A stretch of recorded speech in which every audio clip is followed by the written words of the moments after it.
देखिए, भारतीय जनता पार्टी के बहुत बड़े नेता अटल बिहारी वाजपेयी, स्वर्गीय अटल बिहारी वाजपेयी थे, और वो जब थे तब ये अभी जो स्पोक्सपर्सन है विजय की, तब वो उस पार्टी में नहीं थे। उन्होंने कहा था कि सत्य का संघर्ष सत्ता से, न्याय लड़ता निरंकुशता से, अंधेरे ने चुनौती दी है, प्राणपण से करेंगे प्रतिकार, समर्पण की मौन अस्वीकार।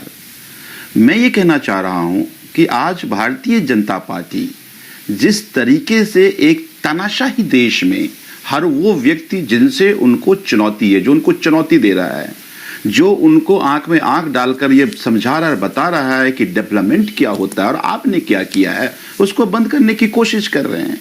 अब ये बड़ी ईडी गौरव भाटिया कह रहे हैं। मैं आपको एक उदाहरण देता हूं। ईडी मनी लॉन्ड्रिंग का केस था और रविंद्रनाथ वायकरे एक उद्धव जी ग्रुप के एक एमएलए थे। 29 जनवरी को उन्होंने लिखा कि लगातार हमने हर सप्ताह 3 समन दिया और वो अपीयर नहीं हुए। फिर वो मार्च में वो भारतीय जनता पार्टी में शामिल हो गए। उसके बाद से उसको एक समन नहीं गया। मैं पूछना चाहता हूं कि जिसको हर सप्ताह समन जा रहा था, फिर भारतीय जनता पार्टी में शामिल होने के बाद समन क्यों नहीं गया, जरा बताइए। एक बात। दूसरी बात, आप समझिए कि आपने कभी देखा है कि प्रीमियर जो इन्वेस्टिगेटिंग एजेंसी है, जिसमें अपने उसके इन्वेस्टिगेशन को सीक्रेट रखना चाहिए, वो प्रेस रिलीज निकाल कर ये कहे और ये कहे कि हम बड़ी लीडर्स को हम अरेस्ट करने जा रहे हैं? कभी आपने देखा है? कभी आपने नहीं देखा होगा। वो तो इन्वेस्टिगेटिंग एजेंसी तो बड़ी सीक्रेट रखती है बातों को कि क्या करना है। इसका मतलब है कि ईडी नहीं कर रही है, प्रेस रिलीज तो पॉलिटिकल लीडर का काम है ना, नेता का काम है, पार्टी का काम है।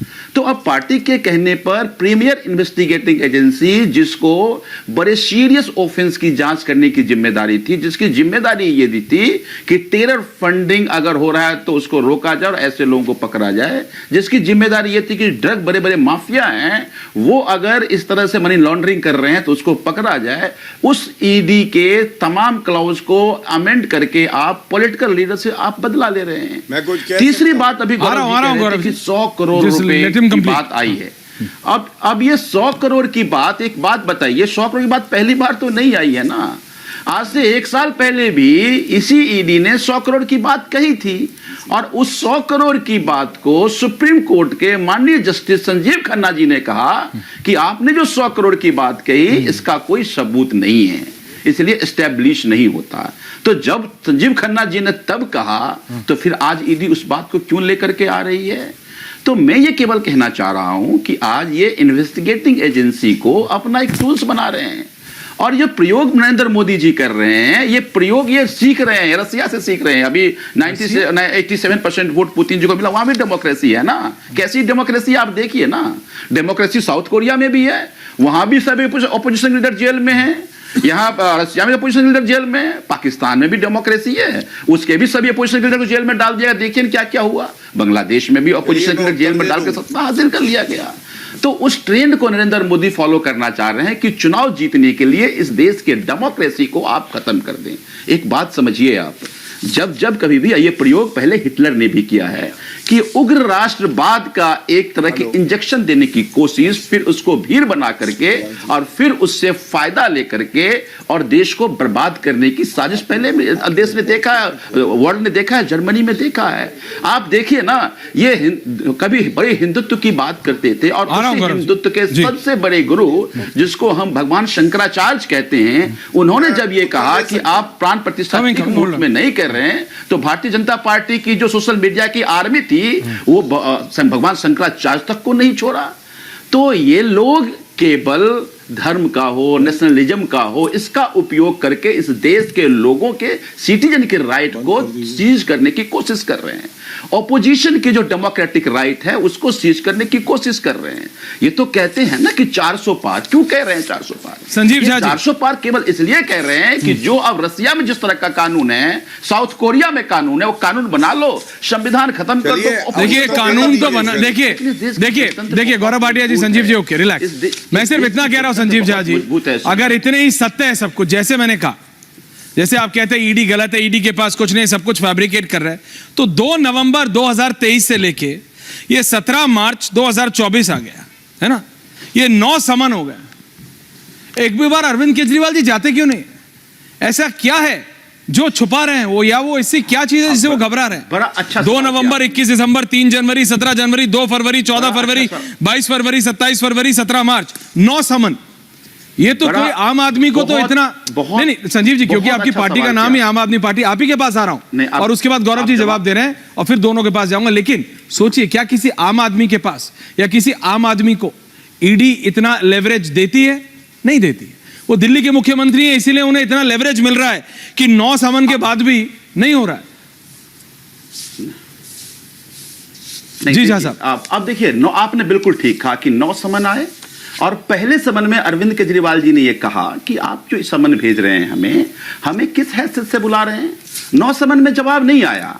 अब आप ही वही ईडी अब प्लांट कर रही है कि कॉन्स्पिरेटर हैं, कॉन्स्पिरेसी हुई। क्यों नहीं आपने उनको जवाब दिया? ये कहते हैं ना कि भाई आप जाकर के खारिज कराते हैं, हम जाते हैं कोर्ट।